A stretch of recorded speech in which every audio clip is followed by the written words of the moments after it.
তারপরে এলো আমাদের পালা। আমরা কি করলাম তখন, আমাদেরও ওখানে গিয়ে যথারীতি আমার বর ওখানে গিয়ে একটুখানি একটুখানি সবাইকে বলাতে, আর ওখানে যেহেতু অনেকগুলো লোক ইন্দোরের জন্য দাঁড়িয়েছিল, সবাই মিলে বলে অনেক করে বলাতে, অনেক করে রিকোয়েস্ট করাতে আমাদের ফ্লাইটটা বেশিক্ষণ না, অনলি 5 আওয়ার্স এর ডিলেতে আমরা ফ্লাইট পেয়ে গেলাম।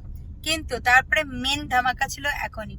কি হলো, যা ভয় আমার না কিরকম একটা মনে লাগছিল যে সবকিছু ঠিকঠাক হলো, এত রাশ, কারণ একটা 14 থেকে 15 ঘন্টা করে কারোর ফ্লাইট ডিলে হচ্ছে, এতক্ষণ ধরে এয়ারপোর্ট বন্ধ আছে, আমরা সবকিছু ঠিকঠাক হবে তো।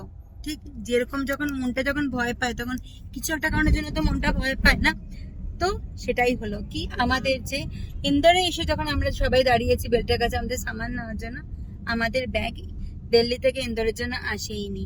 কিন্তু হ্যারাসমেন্ট আরেকটা হলো কি জানো, দিবাকরের কাছে মেসেজ চলে এলো যে আমাদের ব্যাগ নাকি চলে এসছে।